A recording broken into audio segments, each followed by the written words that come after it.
Hi everyone, welcome to my channel JV NCRB made simple. दोस्तों, ये हमारा second part है बीएफ अपने रिटेल के वन लाइनर का। हम लोग रिटेल बैंकिंग के वन लाइनर को कवर कर रहे हैं। और दोस्तों, जितने भी इंपॉर्टेंट पॉइंट्स हैं आपके साथ में शेयर कर रहा हूँ। ये बेसिकली आपको एक आपने यदि हर एक यूनिट वाइज मॉड्यूल देख रखा है, उसको पढ़ रखा है, तो आपको जितने भी इंपॉर्टेंट पॉइंट्स हैं उसका एक रिवीजन हो जाएगा। तो इसे आप ज़रूर देखिए। और कुछ हो सकता है कुछ फैक्ट आप पढ़ते वक्त आपका छूट गया हो, तो हम लोग उसे यहाँ पे कवर कर लेंगे। तो रिटेल बैंकिंग का दोस्तों ये हमारा वन लाइनर का सेकंड पार्ट है और मैं आपका स्वागत करता हूं इस पार्टिकुलर वीडियो में। चलिए, हम लोग वन लाइनर का फर्स्ट पार्ट यदि आपने नहीं देखा है तो यहाँ पे टॉप राइट कॉर्नर में आपको लिंक दे रहा हूँ, तो जिससे आप जाकर वन लाइनर वन पार्ट देख सकते हैं और फिर हम लोग वन लाइनर टू को शुरुआत करें। तो दोस्तों, वन लाइनर पार्ट टू में कुछ पॉइंट्स हम लोग डिस्कस करने वाले हैं, तो बने रहिए हमारे साथ और हम लोग आगे डिस्कस करते हैं। दोस्तों, सबसे पहला पॉइंट हम लोग स्टार्ट करते हैं। ये देखते हैं कि registration of charge with registrar of company. ठीक है, ये एक इंपॉर्टेंट पॉइंट है जहाँ से क्वेश्चन पूछा जाता है। दोस्तों, क्या है? Registration of charge with ROC. ROC समझते हैं ना? आरओसी का मतलब है रजिस्ट्रार ऑफ कंपनी। तो इसके लिए क्या नियम बनाया गया वो देखिए। इसमें क्या कहा गया है कि देखिए, जब क्रिएट हुआ, जब चार्ज की क्रिएशन, एक होता है हमारा चार्ज का क्रिएशन। ठीक है, तो चार्ज के क्रिएशन के 30 डेज़ के अंतर्गत 30 डेज़ के अंदर ही आपको क्या कर लेना है? रजिस्टर करा देना है। ठीक है, so with in 30 days of creation of charge it should be registered.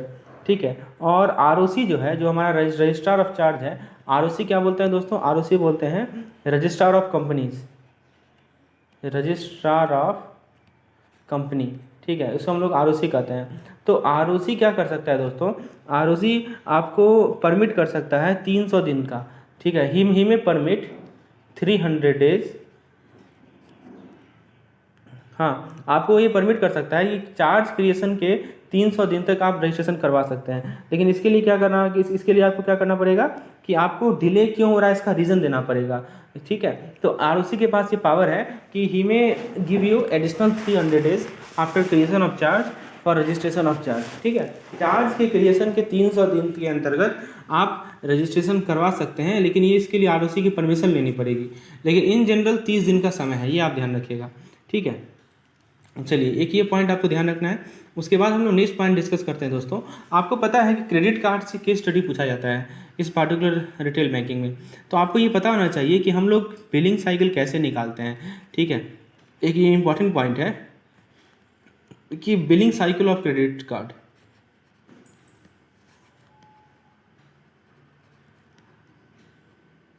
So how to calculate the billing cycle of credit card. तो दोस्तों देखिए, बेसिकली क्या है, इसका मतलब क्या हुआ कि दो बिलिंग के बीच का समय को हम लोग कहते हैं, इसको हम सिंपल भाषा में कहें, so it is nothing but period of time between billing. तो बिलिंग्स के बीच में जो टाइम रहता है ना, उसको हम लोग कहते हैं billing cycle of credit card. अब जैसे मान लीजिए, एक एग्जांपल के तौर पर मैं समझाता हूँ। कोई महीना है, ठीक है, उसका पहला तारीख है, फर्स्ट डे है। तो फर्स्ट डे के दिन जो है बिलिंग साइकिल स्टार्ट होगा। मान लीजिए स्टार्ट हुआ, क्या स्टार्ट हुआ? बिलिंग साइकिल स्टार्ट हुआ। ठीक है, और एंड हो रहा है 30 तारीख को। कब एंड हो रहा है? 30th को एंड हो रहा है। ठीक है, 30th डे को वो क्या हो रहा है? एंड हो रहा है। तो ये बिलिंग साइकिल हो सकता है कि पहला दिन स्टार्ट हो और 30 दिन तक चले। ठीक है, मतलब आपका जो बिलिंग का टाइमिंग है उसके बीच का जो टाइम होता है वो बिलिंग साइकिल होता है। और ये भी हो सकता है कि एक महीना, किसी पार्टिकुलर महीना का 15 तारीख से नेक्स्ट मंथ के 15 तारीख तक हो। जैसे मान लीजिए कि 15 मई से 15 जून तक हो। ठीक है, तो बिलिंग साइकिल कैसा भी हो सकता है, चाहे वो फर्स्ट डे से थर्ड डे हो, 30 डे हो, या 15 तारीख से 15 तारीख तक हो। So it may be any possibility. चलिए, ये दो पॉइंट ध्यान रखेंगे, registration of charge with ROC और billing cycle of credit card. ठीक है, ओके, हम लोग नेक्स्ट पॉइंट पे आते हैं। दोस्तों, नेक्स्ट पॉइंट जहाँ से क्वेश्चन पूछी जाती है दोस्तों, वो है प्रधानमंत्री मुद्रा योजना। ठीक है, यहाँ से क्वेश्चन पूछा जाता है, साथ में बोलते PMMY, प्रधानमंत्री मुद्रा योजना। ठीक है, तो मुद्रा का हेडक्वार्टर कहाँ पे है? न्यू दिल्ली में है।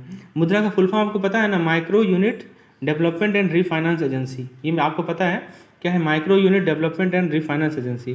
तो ये एक नया इंस्टीट्यूशन है जो कि सरकार ने सेटअप की है कि इसमें क्या करते हैं? फंड प्रोवाइड करते हैं। फंड किसे देते हैं? फंड देते हैं नॉन कॉरपोरेट, ये मैंने पहले भी बताया है, एक बार फिर से समझाता हूँ, नॉन कॉरपोरेट या नॉन फार्म सेक्टर को। ठीक है, तो नॉन कॉरपोरेट या नॉन फार्म सेक्टर के लिए ये योजना का शुभारंभ किया गया है, ठीक है। और हाँ, ऐसे इंटरप्राइज जिनका क्रेडिट नीड जो है वो 10 लाख से कम है, ठीक है, तो उनके लिए ये पार्टिकुलर मुद्रा लोन का व्यवस्था किया जाता है। अब देखिए इसमें कुछ की पॉइंट्स हैं। इसके अंदर क्या है, इसके अंदर 3 प्रोडक्ट्स होते हैं। इसमें कौन से 3 प्रोडक्ट्स होते हैं, आइए उसके बारे में क्वेश्चन पूछा जाता है। तो दोस्तों पहला है हमारा शिशु, ठीक है। उसके बाद दोस्तों दूसरा है हमारा किशोर, और तीसरा है हमारा तरुण, ठीक है। ये 3 प्रोडक्ट है इसके अंदर, शिशु, किशोर और तरुण। तो दोस्तों यदि हम शिशु की बात करें तो शिशु का लोन जो है 50,000 तक होता है। इसका लोन जो होता है वो कहाँ तक होता है, अप टू ₹50,000, ठीक है। शिशु का लोन का कवरेज है अप टू ₹50,000। यदि हम किशोर की बात करें तो दोस्तों किशोर का जो रेंज होता है लोन का, वो देखिए 50,000 से ज़्यादा होगा, ठीक है। और कहाँ तक होगा, तो ये होगा हमारा 5 लाख तक, ठीक है। और यदि तरुण की बात करें तो 5 लाख से ज़्यादा होगा ये, और कहाँ तक होगा, 10 लाख तक, ठीक है। तो ये 3 प्रोडक्ट आपको ध्यान रखना है कि इसका PMMY के बारे में, आप लोग जानते भी होंगे इसके बारे में, ठीक है। तो मैंने आपको रिकॉल करा दिया। तो यही रिकॉल सेशन है, आपको यदि कुछ छूट जाए तो मैं आपको यहाँ पे समझा दूंगा। देखिए एक क्वेश्चन पूछा जाता है, ठीक है, कोई भी भारतीय कंपनी है, यहाँ से समझिएगा, कोई इंडियन कंपनी है,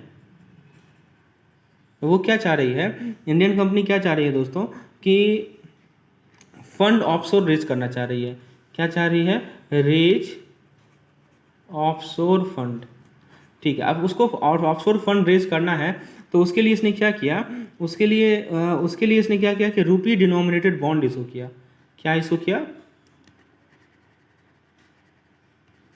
रूपी डिनोमिनेटेड बॉन्ड्स को इशू किया इसने, ठीक है। तो इस बॉन्ड्स को का नाम क्या होता है, इस रूपी डिनोमिनेटेड बॉन्ड्स का नाम क्या होता है, इसे हम लोग मसाला बॉन्ड कहते हैं। क्या कहते हैं दोस्तों, इसे हम लोग मसाला बॉन्ड। तो कोई भी भारतीय कंपनी ऑफशोर फंड रेज करने के लिए जो रूपी डिनोमिनेटेड बॉन्ड्स को इशू करती है, उससे हम लोग मसाला बॉन्ड कहते हैं। और एक क्वेश्चन पूछा जाता है लिमिट कितना इशूड है, तो लिमिट याद रखिएगा, लिमिट है दोस्तों $750 मिलियन, ठीक है। ये मसाला बॉन्ड पे लिमिट इशूड है, तो इस पर क्वेश्चन पूछा जाता है, इसलिए मैंने आपको समझा दिया कि लिमिट कितना है मसाला बॉन्ड पे, वो है $750 मिलियन। चलिए आगे बढ़ते हैं दोस्तों, हम लोग डिस्कस करते हैं पारा बैंकिंग के बारे में। दोस्तों पारा बैंकिंग से क्वेश्चन कभी कभी आता है। लेट अस टॉक अबाउट पारा बैंकिंग। दोस्तों पारा बैंकिंग बेसिकली क्या है, इसके अंदर बेसिकली हमारा इंश्योरेंस बिजनेस आता है। क्या आता है, हमारा इंश्योरेंस बिजनेस आता है। जैसे आपका मैं एग्जांपल दूं तो आपका आ सकता है दोस्तों प्राइमरी डीलरशिप बिजनेस।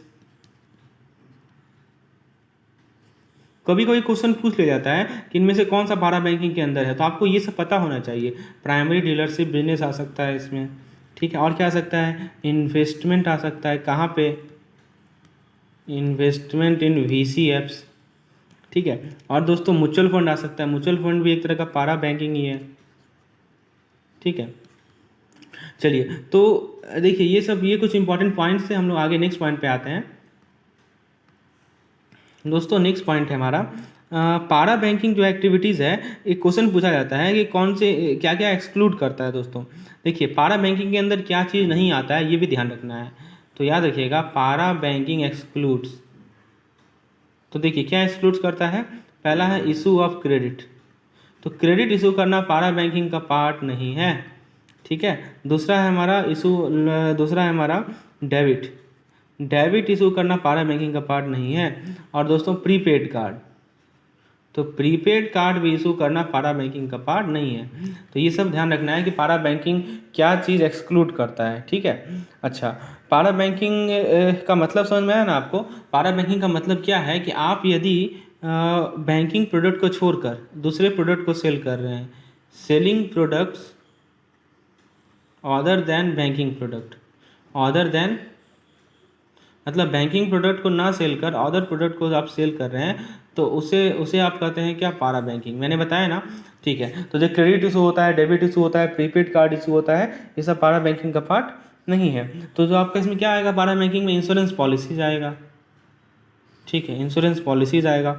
और क्या आएगा, म्यूचुअल फंड आएगा। मैंने पहले ही बताया है कि जो म्यूचुअल फंड होता है दोस्तों, ये पारा बैंकिंग का पार्ट है, ठीक है। फिर ब्रोकिंग सर्विस मान लीजिए है, ये क्वेश्चन पूछा जाता है इसलिए मैं आपको समझा रहा हूँ कि पारा बैंकिंग में कौन कौन सा पार्ट है। फिर डीमैट ले लो, तो ये सब सर्विस हमारा क्या कहलाता है, पारा बैंकिंग कहलाता है।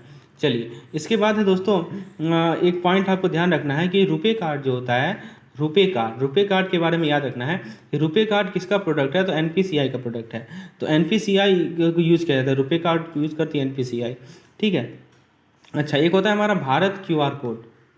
क्या होता है दोस्तों, भारत क्यूआर कोड, ठीक है। इसके बारे में थोड़ा सी जानकारी आपको होनी चाहिए। तो बेसिकली क्या है कि ये एक यूनिफाइड क्यूआर कोड है।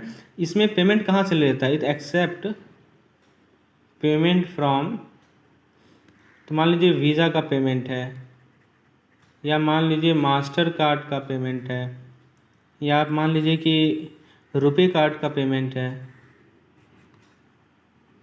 ठीक है, रुपे कार्ड का है। तो ये सब हमारा भारत क्यूआर कोड एक्सेप्ट करता है, ठीक है। इट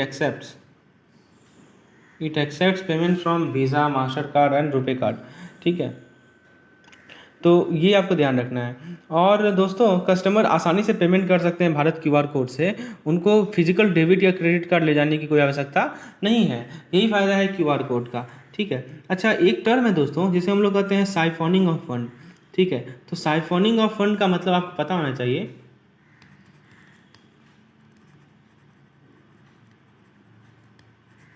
देखिए ये सब मैं वन लाइनर के फॉर्म में डिस्कस कर रहा हूँ, कुछ इंपॉर्टेंट पॉइंट्स है जहाँ से हमसे कुछ बन सकते हैं। तो साइफोनिंग ऑफ फंड क्या होता है, इसके बारे में आपको जानकारी होनी चाहिए। देखिए इसका मतलब क्या है कि यदि मान लीजिए कि फ़ंड जो आपने बोरो किया बैंक से या फाइनेंशियल इंस्टीट्यूशन से, उसको जिस पर्पज़ के लिए यूटिलाइज कर रहे हैं वो पर्पज़ नहीं है, ऑपरेशन ऑफ बोरो नहीं है। और ये जो है इस कारण से क्या होता है, जो लैंडर उसका फाइनेंशियल हेल्थ बिगड़ता है, उसे कहते हैं साइफोनिंग। तो सिंपल सी भाषा में बात करें हम लोग कि fund borrowed are utilized for purposes other than the operation of borrow। मतलब जिस चीज़ के लिए पैसा लिया गया उसके लिए आप पैसा ना यूज करके किसी और चीज़ के लिए यूज कर रहे हैं, तो इस टर्म को हम लोग कहते हैं साइफोनिंग ऑफ फंड। और ये काफ़ी ज़्यादा रिस्की और डेट्रीमेंटल भी है, ठीक है। चलिए उसके बाद दोस्तों हाँ कुछ चीज़ याद रखिएगा। आपको पता है प्रधानमंत्री जीवन ज्योति बीमा योजना PMJJBY, तो इसके लिए प्रीमियम कितना है, प्रीमियम याद रखिएगा। कभी कभी प्रीमियम पे क्वेश्चन भी आता है। प्रीमियम है दोस्तों इसके लिए 330 रुपया, ठीक है। और दोस्तों ये सभी सेविंग अकाउंट होल्डर के लिए एलिजिबल है, जो कि कितने साल से साल में है, 18 से लेके 50 साल में। ये सब याद रखिएगा, ये सब की पॉइंट है, ठीक है। मैं आपको समझा रहा हूँ। प्रीमियम है 330 रुपया, 18 से 50 साल के लिए जितने भी सेविंग अकाउंट होल्डर हैं, ठीक है, उनके लिए ये वाला रूल एप्लीकेबल है, ठीक है। अच्छा, एक और चीज़ ध्यान रखिएगा कि यदि मान लीजिए किसी कारणवश डेथ हो जाए, किसी कारणवश अकाउंट होल्डर का डेथ हो जाए, तो उसमें कितना मिलता है, उसमें बेनिफिट है 2 लाख का। ये भी याद रखिएगा, कितना का बेनिफिट है, 2 लाख का बेनिफिट है। तो 3 चीज़ याद रखिए, प्रीमियम 330 रुपया 18 से 50 साल के लिए, और डेथ पे 2 लाख रुपया का बेनिफिट है। चलिए उसके बाद हम लोग नेक्स्ट पॉइंट को डिस्कस करते हैं। एक और है दोस्तों सुरक्षा बीमा योजना PMSBY। तो JJBY में और SBY में अंतर पता होना चाहिए।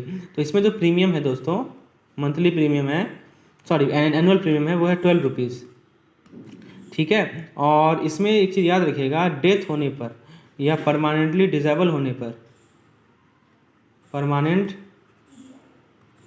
डिसेबल होने पर तो जो अमाउंट लगता है वो उसका जो बेनिफिट है वो है 1 लाख का। तो पहले केस में कितना था, पहले केस में था दोस्तों 2 लाख था, और नहीं सॉरी इसमें भी 2 लाख है, मैं ये गलत बता रहा हूँ। इसमें भी देखिए डेथ या परमानेंट डिसेबल होने पे 2 लाख है, और यदि पार्शियल डिसेबल है, पार्शियल डिसेबिलिटी है, तो उस केस में दोस्तों कितना है, 1 लाख है। पार्शियल डिसेबिलिटी के केस में कितना है, 1 लाख है। तो ये प्रधानमंत्री सुरक्षा बीमा योजना में याद रखिएगा, ये पॉइंट काफ़ी इंपॉर्टेंट है, इससे क्वेश्चन आता है। अच्छा दोस्तों मैं आपको WDB के बारे में थोड़ा बता देता हूँ, क्योंकि WDB से क्वेश्चन पूछा जाता है। तो WDB को हम लोग कहते हैं रिटर्न डाउन वैल्यू मेथड, और ये बेसिकली डेप्रिसिएशन का मेथड होता है। आपने JIB में जब पढ़ा होगा इस चीज़ को, डेप्रिसिएशन टॉपिक में, AFB में, अकाउंटिंग एंड फाइनेंस और बैंकर में ये WDB मेथड था, आपने पढ़ा होगा। मैं आपको रिकॉल करा देता हूँ दोस्तों। ये इसमें क्या है कि हम लोग डेप्रिसिएशन अमाउंट को हर एक साल कैलकुलेट करते हैं। ठीक है, मैं आपको एक एग्जांपल लेके समझाता हूँ, इससे आपका कंसेप्ट क्लियर हो जाएगा। जैसे कि एग्जांपल लेते हैं, मान लेते हैं कि जो ओरिजिनल कॉस्ट है किसी एसेट का, ओरिजिनल कॉस्ट है मान लीजिए 4 लाख। ठीक है, अच्छा, रेट ऑफ डेप्रिसिएशन आपको दिया हुआ है, रेट ऑफ डेप्रिसिएशन दिया हुआ है 20%। ठीक है, ये ध्यान से पढ़िएगा क्योंकि यहाँ इंपॉर्टेंट है। तो आपसे ये पूछा गया है कि रिटर्न डाउन वैल्यू बताना है आपको, return down value of asset after, sorry not after, and the end of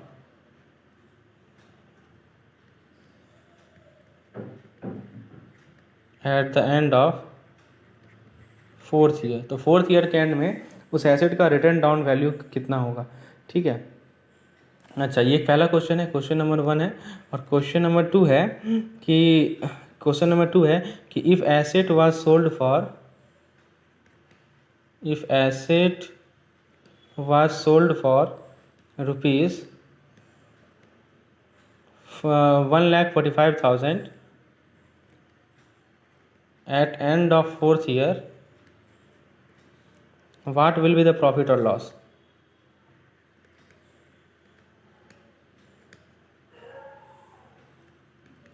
तो प्रॉफिट क्या होगा या लॉस क्या होगा, ये 2 क्वेश्चन है दोस्तों।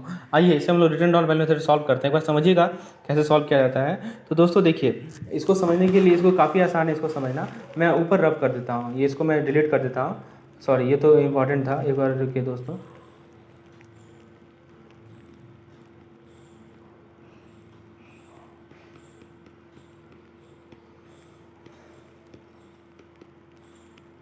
दोस्तों प्रॉफिट या लॉस पूछा गया है आपसे। ठीक है, मैं यहाँ लिख देता हूँ ओरिजिनल कॉस्ट ऑफ एसेट, और था आपका क्या था, रेट ऑफ डेप्रिसिएशन। ठीक है, चलिए मैं ऊपर रब करता हूँ, इस वाले पोर्शन को हटाता हूँ। चलिए दोस्तों, नीचे से मैं स्टार्ट करता हूँ समझाना आपको। देखिए, इसमें क्या है कि आप पहले साल का डेप्रिसिएशन निकालिए, फर्स्ट ईयर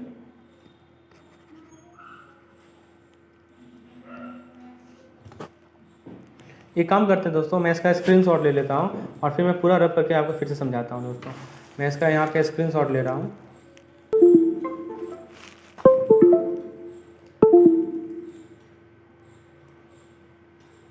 चलिए, ये मैंने स्क्रीनशॉट ले लिया ताकि क्वेश्चन हमारे सामने रहे। आप भी चाहें तो स्क्रीनशॉट ले सकते हैं, और फिर मैं आपको इसको समझाता हूँ पूरे रब करके, ताकि अच्छे से क्लियर हो जाए कि कंसेप्ट कि ये सीरीज से क्वेश्चन आए तो आप इसे बना पाएँ। दोस्तों देखिए, सबसे पहले क्या करना है आपको, फर्स्ट ईयर डेप्रिसिएशन निकालना है। फर्स्ट ईयर क्या निकालना है, डेप्रिसिएशन। ठीक है, तो फर्स्ट ईयर डेप्रिसिएशन आप कैसे निकालेंगे। तो दोस्तों जरा क्वेश्चन पे आइए, ओरिजिनल कॉस्ट कितना दिया हुआ है, 4 लाख दिया हुआ है, और डेप्रिसिएशन का रेट कितना दिया हुआ है, 20% दिया हुआ है। तो फर्स्ट ईयर का डेप्रिसिएशन क्या हो जाएगा, 20% ऑफ 4 लाख हो जाएगा ना। तो आप क्या कीजिए, आप कीजिए यहाँ पे 20% ऑफ 4 लाख। ठीक है, तो 20% ऑफ 4 लाख कितना होगा बताइए, तो 80,000 हो जाएगा। ठीक है, 80,000 निकला। अच्छा, आप बताइए कि फर्स्ट ईयर के एंड में एसेट वैल्यू कितना होगा, asset value at end of first year. ये तो समझाने के लिए मैं इतना लिख रहा हूँ, एग्जाम में आपको इतना लिखने की जरूरत है नहीं। तो कितना हो जाएगा, 4 लाख में से 80,000 आप घटा देंगे। ठीक है, तो कितना हो जाएगा, 3,20,000 हो जाएगा। चलिए, उसके बाद दोस्तों आप सेकेंड ईयर का डेप्रिसिएशन निकालिए। सेकेंड ईयर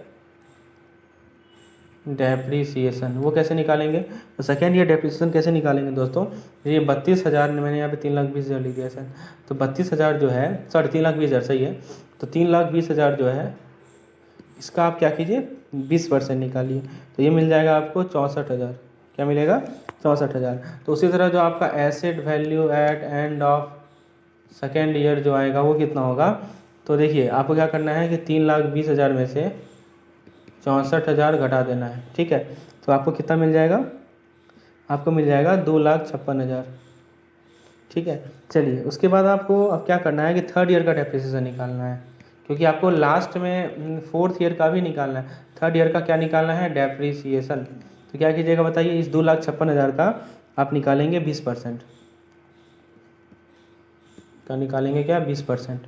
तो आपको कितना मिलेगा, ये मिलेगा 51,200। ठीक है, तो फिर asset value at end of third year ये कितना निकलेगा बताइए। तो 2,56,000 में से 51,200 आप घटा देंगे तो आपको मिल जाएगा 2,40,000, सॉरी 2,04,800। ठीक है, अब बचा लास्ट ईयर, फोर्थ ईयर। तो फोर्थ ईयर डेप्रिसिएशन कैसे निकलेगा, तो 20% निकालेंगे, 2,04,800 इंटू 20%, तो कितना आएगा, तो ये आ जाएगा आपका 4,0960। तो asset value at end of fourth year, तो ये कितना मिलेगा आपको, इसमें ये मिलेगा 2,04,800 माइनस 20%, ये कितना मिल जाएगा आपको 1,63,840। तो ये आपका आंसर है, ये आपसे जो निकला ना, ये आपका क्या निकला, asset value at end of 4 year. ठीक है, तो ये एसेट वैल्यू है। और दोस्तों आपसे ये लॉस है, लॉस इसलिए है क्योंकि इनिशियल वैल्यू कितना था, लॉस कितना का है जरा बताइएगा, क्योंकि आपको देखिए कॉस्ट दिया हुआ था, जरा क्वेश्चन को पढ़िए, क्वेश्चन का सेकंड पार्ट है, asset was sold for rupees 1,45,000, asset को सोल्ड किया गया 1,45,000 पे, और एसेट वैल्यू था 1,63,000 का, तो लॉस ही तो है। तो कितना का लॉस है, तो लॉस है आपका 1,63,840 माइनस 1,45,000, तो इसको माइनस करेंगे आपको मिल जाएगा 18,840, तो लॉस है इतना रुपीज़ का। ठीक है, तो इस तरह हम लोग क्या करते हैं, डेप्रिसिएशन के क्वेश्चन को सॉल्व करते हैं। अच्छा, एक और मेथड है दोस्तों डेप्रिसिएशन का, इसको हम लोग कहते हैं स्ट्रेट लाइन मेथड। क्या कहते हैं हम लोग, स्ट्रेट लाइन मेथड, SLM कहा जाता है शॉर्ट में, स्ट्रेट लाइन मेथड।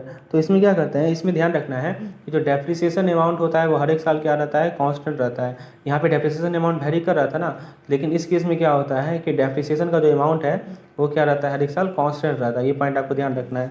ठीक है, तो जैसे मान लीजिए कि सेम क्वेश्चन है, ठीक है, तो आपको मान लीजिए कि ये सेम क्वेश्चन है, मान लीजिए कि ओरिजिनल, एक एग्जांपल से मैं समझा ही देता हूँ। जैसे मान लीजिए कि ओरिजिनल कॉस्ट है एसेट का, ओरिजिनल कॉस्ट किसी एसेट का है दोस्तों 4 लाख।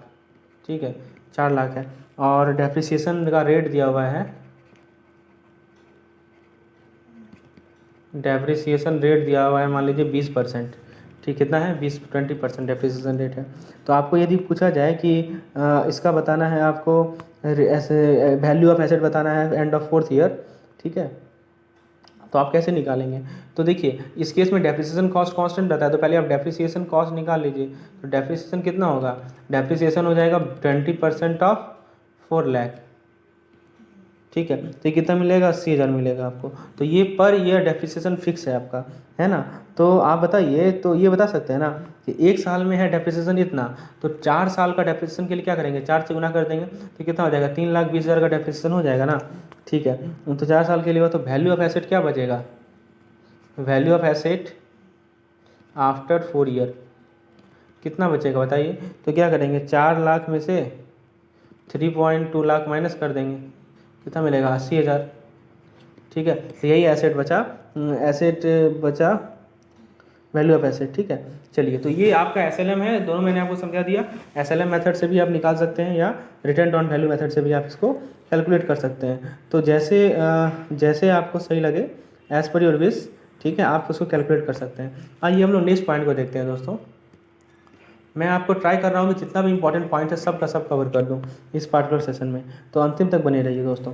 एक क्वेश्चन पूछा जाता है सिविल के बारे में, ठीक है, तो सिविल के बारे में क्या पूछा जाता है दोस्तों कि हाँ, यदि मान लीजिए कि FDR एडवांस है, FDR टाइप एडवांस है, मतलब कि FD के बेसिस पे आप लोन ले रहे हैं, तो उस केस में आपको no requirement of CIBIL report, तो उस केस में सिविल रिपोर्ट की कोई रिक्वायरमेंट नहीं है। ये पूछा जाता है कि इसमें सिविल रिपोर्ट की रिक्वायरमेंट नहीं है, याद रखिएगा, FD टाइप एडवांस्ड। ठीक है, और एक और चीज़ याद रखिए, सिविल का रीनेमिंग किया गया है। ठीक है,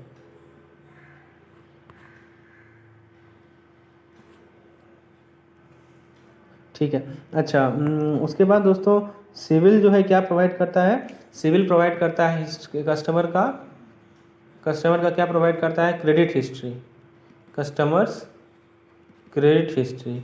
और इसका रेंज आपको पता होना चाहिए, सिविल का रेंज होता है दोस्तों 300 से लेकर 900 तक। ठीक है, तो देखिए अब इसके बारे में रेंज, चूँकि आप रेंज डिस्कस कर ही रहे हैं, तो जो वैल्यू 800 से ऊपर रहेगा ना, तो उसको एक्सेलेंट माना जाता है। क्या माना जाता है, एक्सेलेंट क्रेडिट स्कोर माना जाता है। एक्सेलेंट क्रेडिट स्कोर माना जाता है, 800 से ऊपर है तो, ठीक है। और उसके बाद हाँ, स्कोर देखिए, स्कोर लाने के लिए जो है वेटेज होता है, सब चीज़ का वेटेज होता है। तो इस प्रकार से जो अपने हमारे क्रेडिट इंफॉर्मेशन ब्यूरो होते हैं वो इसके स्कोर को निकालते हैं, ठीक है। उसके बाद देखिए जो हमारे CIC हैं, credit information company regulation act 2005 आया, तो सिविल जो है किसी भी इन्फॉर्मेशन को मॉडिफाई नहीं कर सकता है डाटाबेस में without confirmation from relevant credit institution, ठीक है।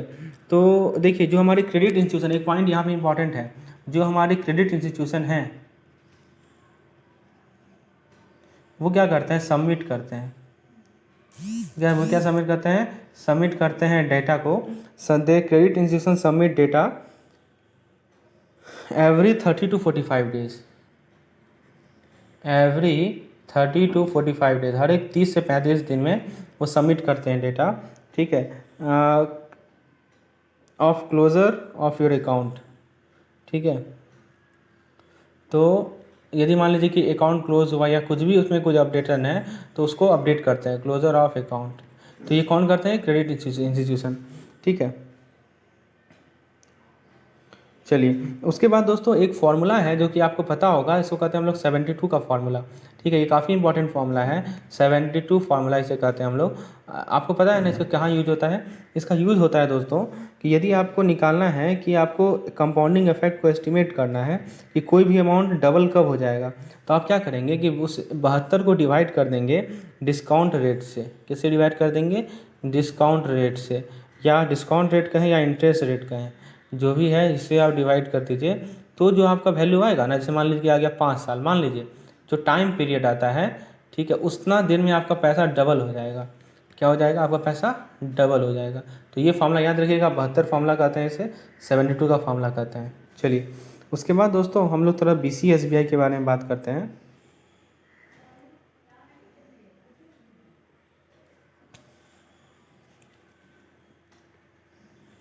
BC/SBI के बारे में बात करते हैं दोस्तों। देखिए BC/SBI क्या है कि rating of member bank is using A scoring scale of, ठीक है। तो दोस्तों देखिए हाँ, इसमें क्या है BC/SBI के बारे में इसको अगले पेज में समझाता हूँ, इसको BC/SBI को अच्छे तरीके से।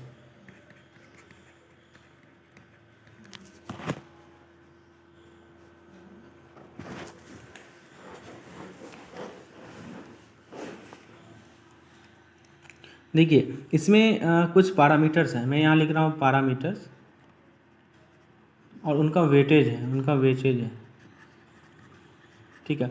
अब मैं पैरामीटर बताता हूँ आपको। तो देखिए सबसे पहला पैरामीटर है इंफॉर्मेशन डिसेमिनेशन।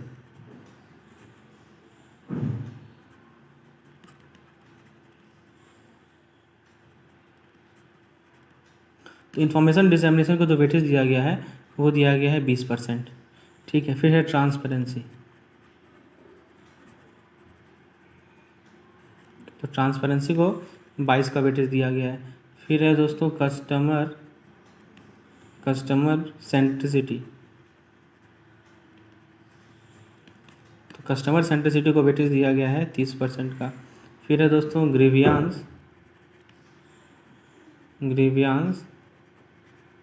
रेड्रेसल, तो ग्रीवियांस रेड्रेसल को जो दिया गया है दोस्तों वो वेटेज है 15% का। फिर है कस्टमर फीडबैक, फिर क्या है दोस्तों, कस्टमर फीडबैक, तो कस्टमर फीडबैक को जो वेटेज दिया गया है वो है 13% का। टोटल जोड़िएगा तो ये 100% आएगा। अब देखिए यदि 100% आया, यदि मान लीजिए कि जो रेटिंग है इसका BC/SBI का जो रेटिंग है, ठीक है, इसमें स्कोरिंग स्केल है आउट ऑफ 100, ठीक है। तो यदि रेटिंग मान लीजिए 85 एंड एबव है, ठीक है, ग्रेटर देन इक्वल टू 5 है तो हाई रेटिंग है, ठीक है। यदि मान लीजिए कि 70 से लेकर 85 तक के बीच का रेटिंग है तो वो एबव एवरेज है।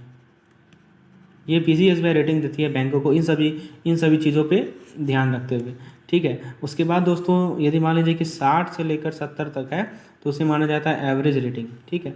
और यदि 60 से कम है तो उसे कहा जाता है बिलो एवरेज।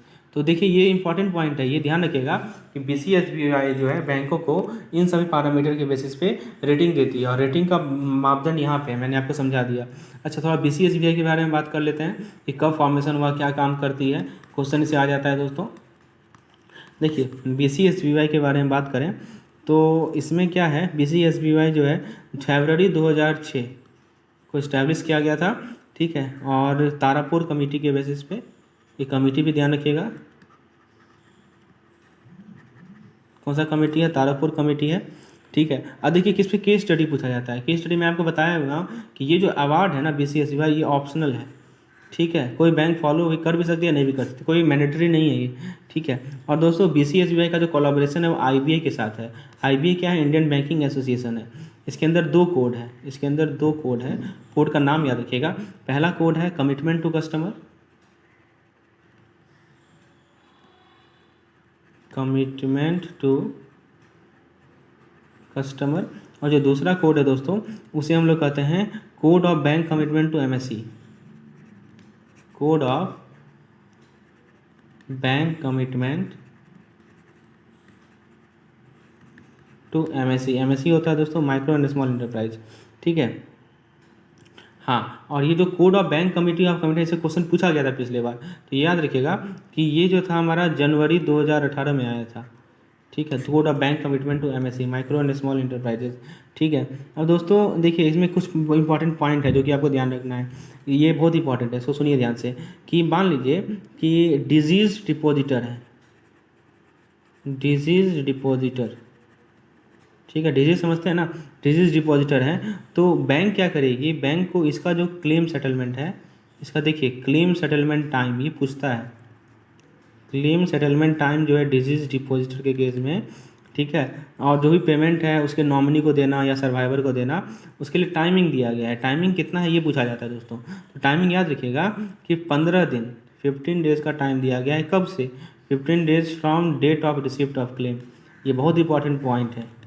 मैं क्या बता रहा हूँ कि यदि मान लीजिए कि कोई अकाउंट होल्डर है, उसका डेथ हो गया, तो उसका date of receive of claim, तो जब क्लेम रिसीव हुआ तब से लेकर 15 दिन तक पेमेंट मिल जाना चाहिए नॉमिनी को या जो सर्वाइवर है उसके फैमिली का उसको, ठीक है। ये ध्यान रखिएगा, ये BCSBY में लिखा हुआ है। अच्छा, उसके बाद दोस्तों जो भी सिक्योरिटीज़ हैं, जो भी सिक्योरिटीज़ हैं या जो भी डॉक्यूमेंट्स हैं, ठीक है, या जो भी टाइटल डीड है, ठीक है, तो बैंक को क्या करना है कि ये किसका टाइटल डीड्स ऑफ मॉर्गेज, हाँ title deeds to mortgage property,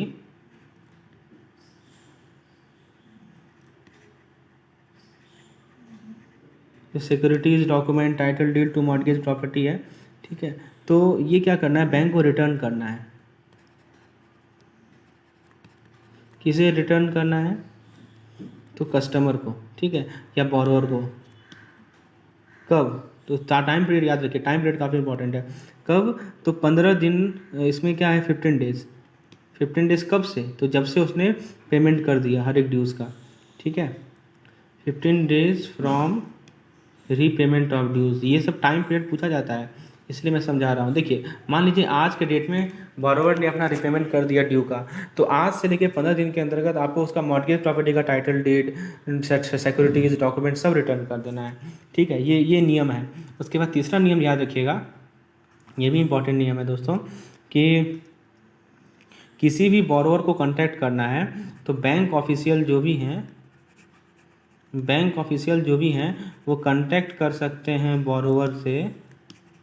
उसका जो टाइम लिमिट दिया हुआ है वो है दोस्तों 10 बजे से लेकर शाम के 5 बजे तक, ठीक है, ये टाइम लिमिट है। तो ये सब BCSBY कोड में लिखा हुआ है कि ऐसा करना चाहिए, ठीक है। चलिए ये 3 पॉइंट मैंने समझाया और 2 पॉइंट समझाता हूँ दोस्तों।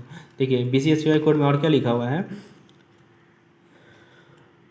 मान लीजिए कोई भी अकाउंट है, ठीक है, वो इनऑपरेटिव है। क्या है, अकाउंट क्या है, इनऑपरेटिव है। कोई अकाउंट है इनऑपरेटिव है या डॉर्मेंट है,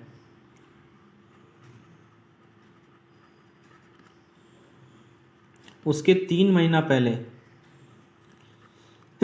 उसके 3 महीना पहले, अकाउंट इनऑपरेटिव और डॉर्मेंट होने के 3 महीना पहले bank to inform customer, bank को क्या करना है, कस्टमर को इन्फॉर्म करना है ये भी BCSBY कोड में लिखा हुआ है कि किसी भी अकाउंट को डॉर्मेंट या इनऑपरेटिव होने से पहले 3 महीना पहले बैंक को क्या करना है, इन्फॉर्म करना है। और कैसे इन्फॉर्म करेगा, तो मेल से करेगा, ठीक है। ये 3 महीना का टाइम दिया गया, ये याद रखिएगा। टाइम पीरियड कितना है, कीवर्ड है 3 मंथ्स, ठीक है।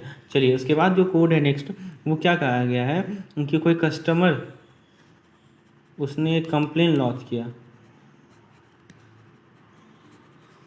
तो कस्टमर ने कंप्लेन लॉन्च किया, ठीक है, तो उसको डिस्पोज ऑफ करना है 30 डेज में। कितने दिनों में, 30 डेज में उसे विदिन 30 डेज, ठीक है। 30 दिन के अंतर्गत उसे क्या करना है, डिस्पोज करना है। मान लीजिए कि बैंक ने अपना क्या किया कि टर्म्स एंड कंडीशन को चेंज किया, change terms and condition of product, मतलब कोई प्रोडक्ट है, सेविंग अकाउंट है या कोई भी चीज़ है, ATM, उसका टर्म्स एंड कंडीशन बैंक ने यदि चेंज किया है तो उसको 30 दिन पहले इन्फॉर्म करना पड़ेगा, 30 डेज बिफोर टू कस्टमर, ठीक है। 30 दिन पहले इन्फॉर्म करना पड़ेगा। चलिए, तो बेसिकली BCSBY ने क्या किया है कि promote good and fair banking. BCSBY का पर्पज़ क्या है, उसका पर्पज़ है कि ये सब पॉइंट याद रखना है आपको, गुड एंड फेयर बैंकिंग को प्रमोट करना, ठीक है, और मिनिमम स्टैंडर्ड को सेट करता है वो। अच्छा, BCSBY का जो कमिटमेंट ऑफ बैंक है, ये हर एक बैंक के प्रोडक्ट और सर्विस के लिए एप्लीकेबल है, ठीक है। और चलिए ये पॉइंट क्लियर हो गया आपका। उसके बाद हम नेक्स्ट पॉइंट पे आते हैं दोस्तों, हम लोग NPV को डिस्कस करते हैं। यहाँ से भी क्वेश्चन आता है, NPV क्या होता है, नेट प्रेजेंट वैल्यू। मैं आपको एग्जांपल करके समझाता हूँ दोस्तों कि नेट प्रेजेंट वैल्यू के कंसेप्ट को कैसे सॉल्व करना है। इससे केस स्टडी पूछा जाता है। देखिए,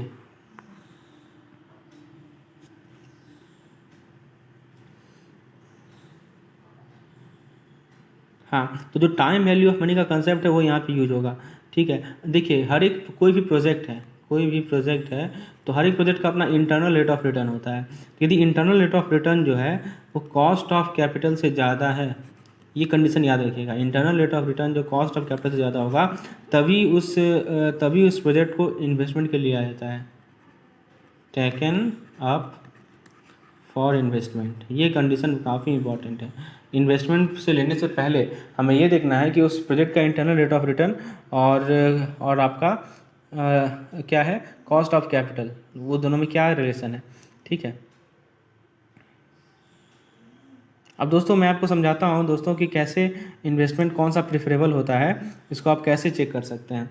तो जैसे मान लीजिए कि ABC लिमिटेड कोई कंपनी है, इसको समझिएगा, ABC लिमिटेड की कोई कंपनी है, उसके पास चॉइस है कि वो आपको मैं कुछ प्रोडक्ट दे रहा हूँ, ठीक है, उस प्रोडक्ट में उसके पास चॉइस है, उसके पास 2 प्रोडक्ट है। मैं दिखाता हूँ 2 प्रोडक्ट। यहाँ मैं लिख रहा हूँ ईयर, यहाँ मैं लिख रहा हूँ प्रपोजल A, ठीक है, और यहाँ मैं लिख रहा हूँ डिस्काउंटिंग फैक्टर,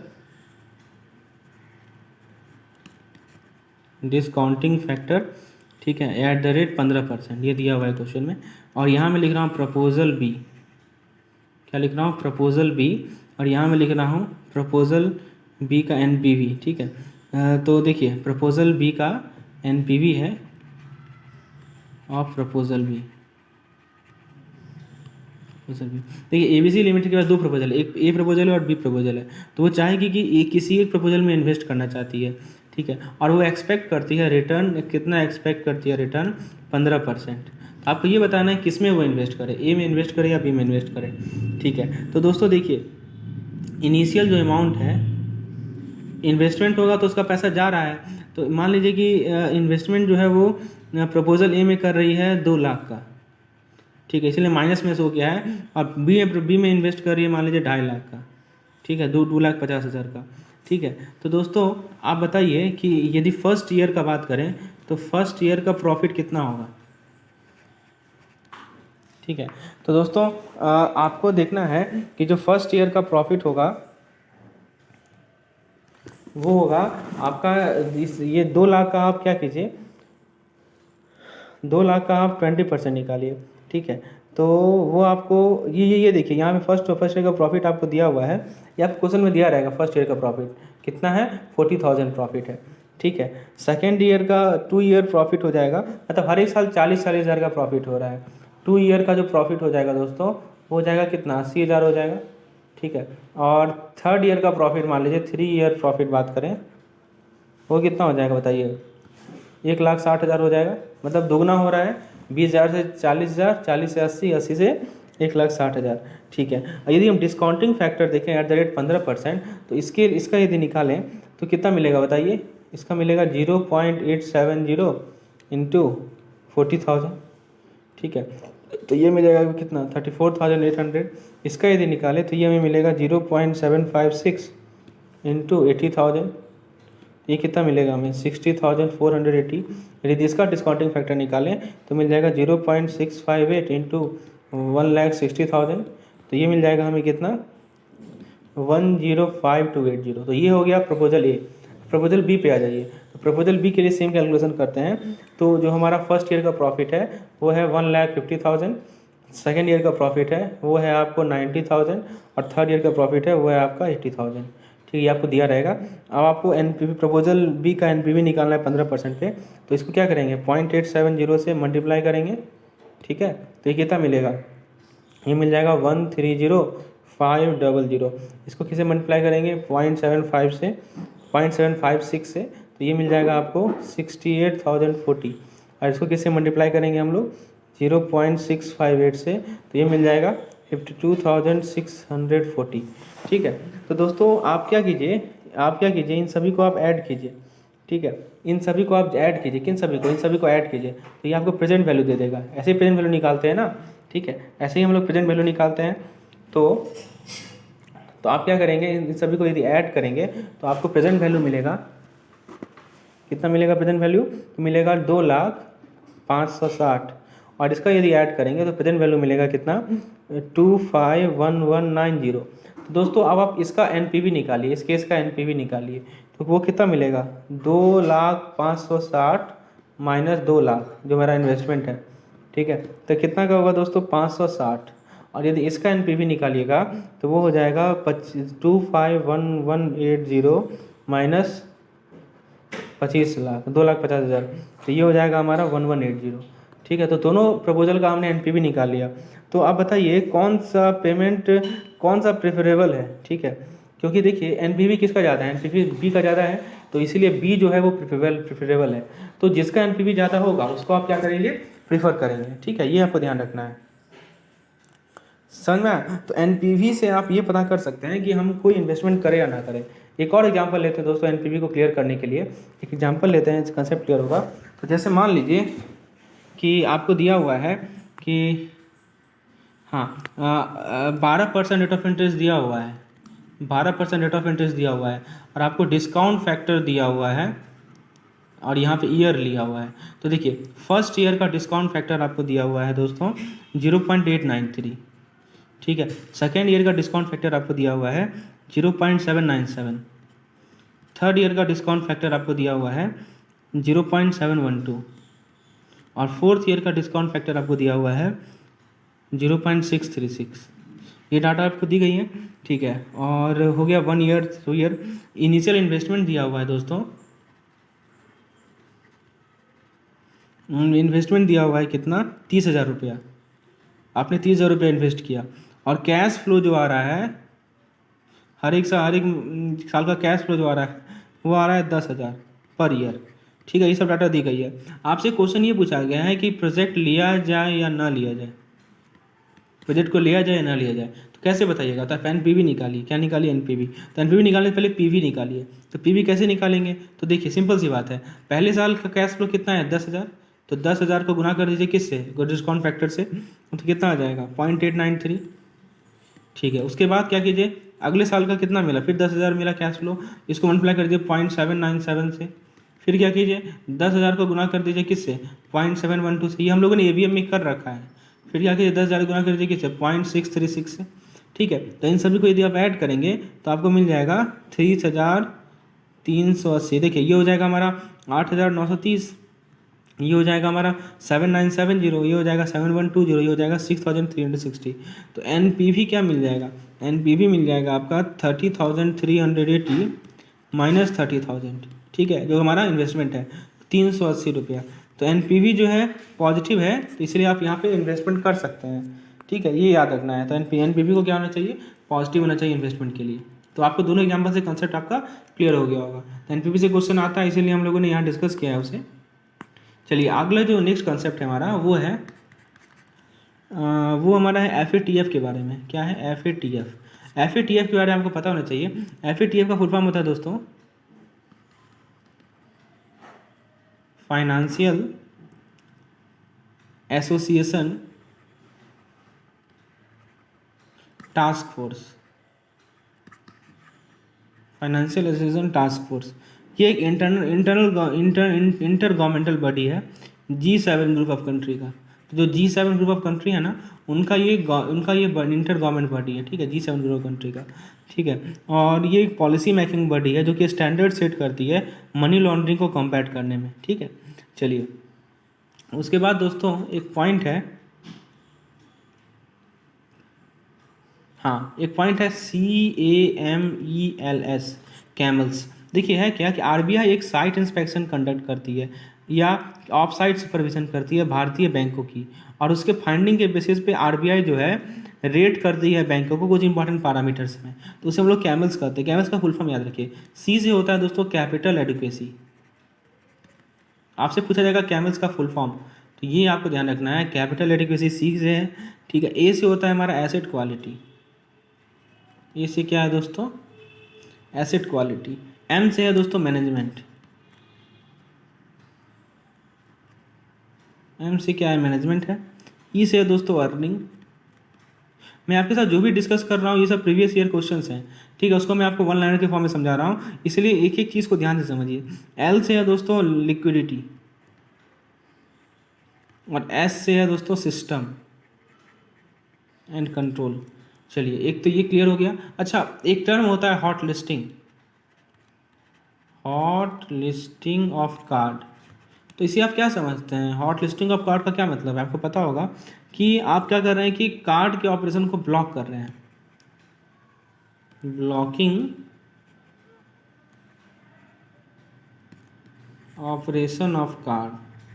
तो यदि कार्ड के ऑपरेशन को आप ब्लॉक करते हैं तो उस प्रोसेस को क्या कहते हैं हम लोग, उस प्रोसेस को कहते हैं हम लोग हॉट लिस्टिंग, ठीक है। अच्छा एक स्कीम है जिसे हम लोग MTSS कहते हैं। ये MTSS क्या है, मनी ट्रांसफ़र सर्विस स्कीम। आपसे पूछा जाता है कि इस स्कीम के अंदर maximum single inward foreign remittance, foreign remittance वो कितना आ सकता है, ठीक है। तो याद रखिएगा ये आ सकता है US dollar 2500 US dollar MTSS के अंतर्गत, ठीक है। तो ये याद रखिएगा, ये काफ़ी इंपॉर्टेंट है। अच्छा एक टर्म है हाई लिवरेज, ठीक है, इससे भी क्वेश्चन आता है दोस्तों, हाई लिवरेज। तो हाई लिवरेज का मतलब क्या हुआ कि लो कैपिटल रिक्वायरमेंट, लो कैपिटल रिक्वायरमेंट, याद रखिएगा हाई लिवरेज मतलब लो कैपिटल रिक्वायरमेंट। तो सब की वर्ड है, आपको मैं वन लाइनर प्रोवाइड करा रहा हूँ। चलिए उसके बाद दोस्तों हम लोग आगे डिस्कस करते हैं। आगे हमारा रिवर्स मॉर्गेज लोन। देखिए RML पे पूरा पूरा एक टॉपिक ही है, आपको मैं शॉर्ट में समझाता हूँ दोस्तों, इस पर केस स्टडी भी आता है। रिवर्स मॉर्गेज लोन मैं आपको शॉर्ट में समझाता हूँ। ये लोन जो है कि कौन एलिजिबल है इसके लिए, पहले तो एलिजिबिलिटी देख लीजिए। एलिजिबिलिटी है रिवर्स मॉर्गेज लोन के एलिजिबल क्या है, जो सीनियर सिटीजन है, जिनका उम्र 60 साल से ज़्यादा है वो एलिजिबल है, ठीक है। ये रिवर्स मॉर्गेज लोन मिलता है और किसके अगेंस्ट मिलता है, अगेंस्ट सेल्फ ऑक्युपाइड प्रॉपर्टी, ठीक है। तो ये हाँ तो दोस्तों देखिए एक ये पॉइंट है, सेल्फ ऑक्युपाइड प्रॉपर्टी के अगेंस्ट मिलता है। इसमें कंडीशन क्या है कि जो रेसिडुअल लाइफ है प्रोजेक्ट का, रेसिडुअल लाइफ ऑफ प्रोजेक्ट, जो प्रोजेक्ट है उसका जो रेसिडुअल लाइफ है, ठीक है, एटलीस्ट वो 20 साल से ज़्यादा होना चाहिए, कम से कम 20 तो होना ही चाहिए, ठीक है। और reverse mortgage loan RML short में कहते हैं इसे, रिवर्स मॉर्गेज लोन जो है कॉमर्शियल प्रॉपर्टी के अगेंस्ट नहीं मिलता है। आप यदि कॉमर्शियल प्रॉपर्टी के लिए यूज करेंगे तो आपको रिवर्स मॉर्गेज लोन नहीं मिलेगा, ठीक है। और लोन अमाउंट जो है वो किस पे डिपेंड करता है, प्रॉपर्टी के मार्केट वैल्यू पे, और वो 60 से 90% हो सकता है depending on age of borrower. तो लोन वैल्यू जो है वो 60 से लेकर 90% तक हो सकता है। किस पे डिपेंड करेगा? एज पे डिपेंड करेगा। ये सब कंडीशन याद रखिएगा, सबसे क्वेश्चन आता है। पहला सीनियर सिटीजन 60 साल से ऊपर, रेजिडुअल लाइफ प्रोडक्ट 20 साल से ऊपर होना चाहिए। कॉमर्शियल प्रॉपर्टी पे नहीं मिलेगा ये लोन, लोन वैल्यू 60 से 90% तक होना चाहिए, ठीक है। और क्वांटम ऑफ लोन जो मिलेगा वो रिवाइज होते रहता है, वैल्यू प्रॉपर्टी का रिवैल्यूएशन किया जाता है, और ये लैंडर के डिस्क्रिप्शन पे है, ठीक है। तो याद रखिएगा कि क्वांटम ऑफ लोन रिवाइज हो सकता है, ठीक है।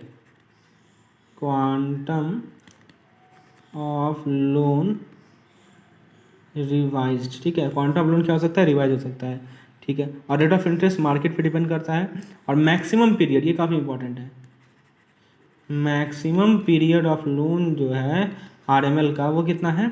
वो है 15 साल, ठीक है। हाँ, एक ये इम्पॉर्टेंट पॉइंट है, ये काफ़ी इम्पॉर्टेंट पॉइंट है कि जितने भी आरएमएल हैं, ऑल आरएमएल, जितने भी आरएमएल हैं carry no negative equity, no negative equity या नॉन रिकोर्स गारंटी। ये काफ़ी इंपॉर्टेंट है दोस्तों, नॉन रिकोर्स गारंटी। ये इसका मतलब क्या हुआ? ये जो मैंने लिखा है इसका मतलब क्या है समझिए। नॉन नेगेटिव इक्विटी या नॉन रिकोर्स गारंटी का मतलब क्या है दोस्तों? इसका मतलब क्या है कि बोरोवर जो भी हैं will never own more than the net realisable value of the property, ठीक है। तो borrower will never owe more than the net realisable value of property provided the terms and condition of the loan have been met, ठीक है। तो जो borrower है वो कभी भी जो है, जो हमारा प्रॉपर्टी का नेट रियलाइजेबल वैल्यू है उससे ज़्यादा कभी भी नहीं खरीद सकते हैं, ठीक है। अच्छा, एक और पॉइंट है कि मान लीजिए कि लोन ड्यू कब होगा या पेबल कब होगा? कि जब लास्ट सर्वाइविंग बॉरोवर मर जाता है, ठीक है, और वो अपना घर को बेचना चाहता है या परमानेंटली बाहर जाना चाहता है, तो उस केस में लोन क्या हो जाएगा? ड्यू हो जाएगा, ठीक है। और एक चीज़ याद रखना है कि लोन ड्यू कब होता है, ये भी ध्यान रखना है। ड्यू तब होता है, मैंने बताया ना, कि जब डेथ हो जाता है, last surviving, death of last surviving, death of last surviving borrower, ठीक है। ये देखिए नॉन नेगेटिव इक्विटी वाला याद रखिएगा, डायरेक्टली क्वेश्चन पूछा जाता है इससे। और एक और पॉइंट है कि कोई भी इनकम टैक्स नहीं लगता है इस पर, इनकम टैक्स नहीं लगता है, और लॉन्ग कैपिटल गेन टैक्स भी नहीं लगता है,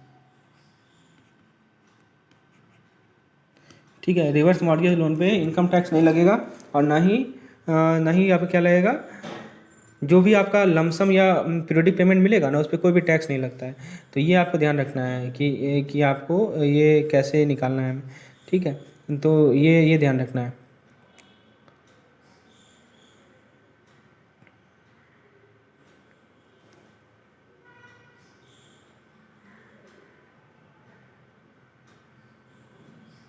चलिए दोस्तों, उसके बाद मैं आपको बताता हूँ एक इम्पॉर्टेंट फॉर्मूला, ठीक है। नेक्स्ट पॉइंट आपको समझाता हूँ, मैं आपको हर एक पॉइंट समझाने वाला हूँ धीरे धीरे करके।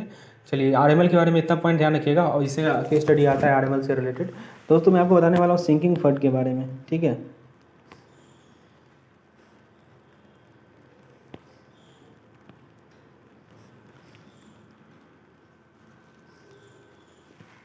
किसके बारे में बताने वाला हूँ आपको? सिंकिंग फंड के बारे में, बहुत इंपॉर्टेंट है, इससे भी केस स्टडी आता है, सिंकिंग फंड, ठीक है। देखिए समझिए, सिंकिंग फंड का पहले, सिंकिंग फंड का ऑब्जेक्टिव क्या है? सिंकिंग फंड का ऑब्जेक्टिव है कि डेप्ट को पे करना, टू पे ऑफ डेट। मतलब हमारे सामने कोई टारगेट है, तो हम क्या कर रहे हैं कि मंथली बेसिस पे एन्युटी के रूप में फंड को कलेक्ट कर रहे हैं, तो इस फंड को हम लोग सिंकिंग फंड कहते हैं, ठीक है। तो एक प्रोसेस होता है कि डेप्ट को पे करना, ठीक है। दूसरा हो सकता है कि दूसरा क्या हो सकता है इसका objective? To replace worn out equipment, तो जो वॉर्न आउट इक्विपमेंट है उसे रिप्लेस करना। उसके बाद क्या हो सकता है? टू बाय न्यू इक्विपमेंट, ठीक है, ये हो सकता है। अच्छा, अब दोस्तों इसका फॉर्मूला याद रखिएगा, सिंकिंग फंड का फॉर्मूला काफ़ी इंपॉर्टेंट है। सिंकिंग फंड का फॉर्मूला है F into R divided by, ये देखिएगा, F into R divided by 1 + r whole to the power n-1, ठीक है। ये इसका फॉर्मूला है। अच्छा अब देखिए, n-1, सॉरी यहाँ नीचे नहीं होता है, ये ऊपर ही होता है, 1 + r⁻n-1, ठीक है। अब देखिए इसमें f क्या है, f है दोस्तों हमारा फंड रिक्वायर्ड इन फ्यूचर।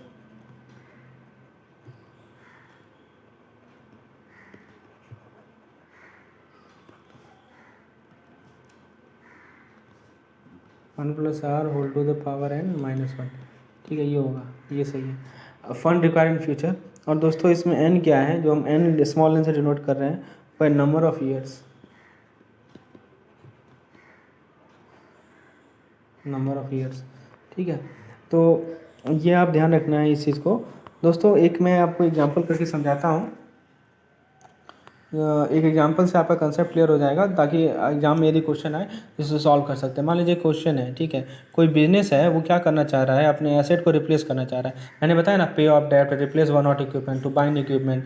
तो कोई बिजनेस है, वो क्या करना चाह रहा है, रिप्लेस करना चाह रहा है किसी को, एसेट को, ठीक है, आफ्टर 5 ईयर, 5 साल के बाद, आज के डेट में नहीं, 5 साल के बाद, ठीक है, ओके। अब देखिए वो उन्होंने क्या डिसाइड किया, उन्होंने सिंकिंग फंड डिसाइड किया क्रिएट करना 2 लाख का, ठीक है। सिंकिंग फंड कितना लाख का, 2 लाख का, जिससे हम लोग एसेट को रिप्लेस करेंगे। तो सिंकिंग फंड जो उन्होंने डिसाइड किया, वो कितना का डिसाइड किया, 2 लाख का, ठीक है, ताकि एसेट को रिप्लेस कर सकें। अब देखिए रेट ऑफ इंटरेस्ट आपको दिया हुआ है 12% per annum, rate of interest कितना दिया हुआ है, 12% पर एनम। तो आपको ये बताना है कि उन्हें कितना fund, how much they will require, समझिए question, how much they require to invest in fund annually, to invest annually, मतलब एनुअली उन्हें कितना एनुअली में उन्हें ये करना पड़ेगा, इन्वेस्ट करना पड़ेगा, ठीक है। तो दोस्तों जो इन्वेस्टमेंट करना होता है वही फॉर्मूला, ये फॉर्मूला हमें इन्वेस्टमेंट ही बताता है दोस्तों, सिंकिंग फंड का जो फॉर्मूला है। तो मैंने फॉर्मूला क्या बताया, F/R/1 + R whole to the power n-1। अब देखिए F यहाँ पे कितना है, F है हमारे पास सिंकिंग फंड 2 लाख का, तो 2 लाख लिख दीजिए, ठीक है। R कितना है दोस्तों, 12% है, तो 0.12 लिख सकते हैं आप, ठीक है। दोस्तों 1 + R लिखेंगे तो कितना हो जाएगा, 1 + 0.12, n का वैल्यू कितना है यहाँ पे, 5 साल है, तो 5 लिख दीजिए, और -1, ठीक है। तो उसको सिंप्लीफाई यदि करेंगे तो ये ऊपर आ जाएगा आपका 24,000, क्योंकि 12% 2 लाख का निकाले तो 24,000 आएगा, और नीचे मिलेगा 1.76 -1। तो इसको कैलकुलेट करेंगे तो मिल जाएगा आपको 31578। तो ऐसा तो सालाना उन्हें 31,578 रुपया क्या करना पड़ेगा, इन्वेस्ट करना पड़ेगा, तब 5 साल के बाद जाके उन्हें 2 लाख रुपया मिलेगा। तो समझ में आया कैसे हम लोग सिंकिंग फंड के कंसेप्ट को यूज़ करते हैं, काफ़ी सिंपल है, ठीक है, एक तरह का एन्युटी का कंसेप्ट है। चलिए उसके बाद दोस्तों हम लोग डिस्कस करते हैं MBS के बारे में। MBS का फुल फॉर्म याद रखिएगा, मॉर्टगेज बैक सिक्योरिटी। तो mortgage back securitisation, not security, mortgage back securitisation. Securitisation के बारे में हम लोगों ने पिछले क्लास में डिस्कस किया था। तो मॉर्टगेज बैक सिक्योरिटाइजेशन को हम लोग कहते हैं क्या, MBS, ठीक है। तो होम लोन जो होता है उसको सिक्योरिटी में बंडल कर देते हैं और इन्वेस्टर को सोल्ड कर देते हैं, उसको MBS कहते हैं। मतलब क्या हुआ कि जो होम लोन है, समझिए, होम लोन को क्या करते हैं हम लोग, होम लोन क्या करते हैं, bundled into security, bundled into securities, और क्या करते हैं उसको सोल्ड कर देते हैं किससे, इन्वेस्टर से, ठीक है। तो उसे हम लोग कहते हैं MBS। और भारत में MBS पॉपुलर नहीं है क्योंकि यहाँ पे फोरक्लोजर लॉ है, उसका लैक है, एसेट को सिक्योरिटी में कन्वर्ट करने का जो है ये है। तो ये सब चीज़ के कारण जो है हमारा भारत में ये MBS पॉपुलर नहीं है, ठीक है। चलिए उसके बाद दोस्तों सिक्योरिटाइजेशन तो आपको पता है। हाँ, एक टर्म है क्रॉस सेलिंग, ठीक है। देखिए क्रॉस सेलिंग इंपॉर्टेंट टर्म है, डायरेक्टली पूछा जाता है क्रॉस सेलिंग क्या है, तो इसको ध्यान रखिएगा। क्रॉस सेलिंग दोस्तों क्या है कि आप एडिशनल प्रोडक्ट को सेल कर रहे हैं टू एग्जिस्टिंग कस्टमर, ठीक है। तो सिंपल सी बात है, सेलिंग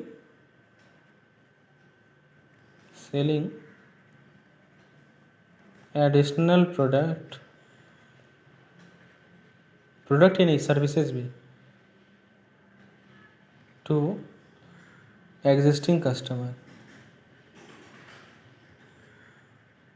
तो जो एग्जिस्टिंग कस्टमर हैं उनको एडिशनल प्रोडक्ट यदि आप सेल कर रहे हैं तो वो कहलाता है हमारा क्रॉस सेलिंग, ठीक है।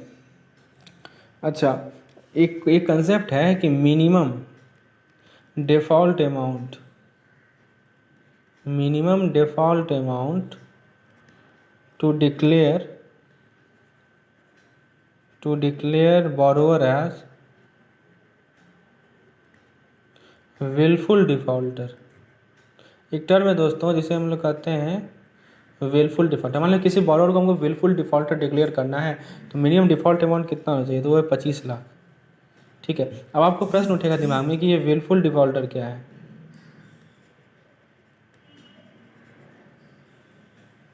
तो विलफुल डिफ़ॉल्टर क्या है दोस्तों, देखिए विलफुल डिफ़ॉल्टर के बारे में कुछ पॉइंट याद रखिए कि मिनिमम जो कट ऑफ डिसाइड किया गया है विलफुल डिफ़ॉल्टर के लिए वो कितना है, वो है 25 लाख। एक है एसएस कोहली वर्किंग ग्रुप। मैं आपको थोड़ा सा विलफुल डिफ़ॉल्टर क्या है बता देता हूँ। एसएस कोहली वर्किंग ग्रुप है, ठीक है, उन्होंने डिफाइन किया है विलफुल डिफ़ॉल्टर को। तो कट ऑफ लिमिट कितना रखा गया है, 25 लाख का, ठीक है, आरबीआई के द्वारा। तो वो उनके पास कैपेसिटी होता है पे करने का, लेकिन जो है उसको यूटिलाइज, लोन को जो है सैंक्शन पर्पज़ के लिए यूटिलाइज उन्होंने नहीं किया और एसेट को बिना बिना कंसेंट के रिमूव कर दिया और फंड को डाइवर्ट कर दिया, उसे कहते हैं विलफुल डिफ़ॉल्टर। ठीक है, तो उनको उनके लिए पेनल्टी क्या है, तो पेनल्टी ये है कि उनको अगले 5 साल तक कोई भी तरह का ग्रांट एडिशनल फैसिलिटी नहीं मिलेगा। ठीक है, अच्छा आप देखिए प्रोविजनिंग नॉर्म्स क्या है विलफुल डिफ़ॉल्टर के अगेंस्ट। प्रोविजनिंग नॉर्म्स क्या है आरबीआई का, तो आरबीआई का जो प्रोविजनिंग नॉर्म्स है दोस्तों वो है 5% in case of standard account, और स्टैंडर्ड अकाउंट के केस में कितना है 5%।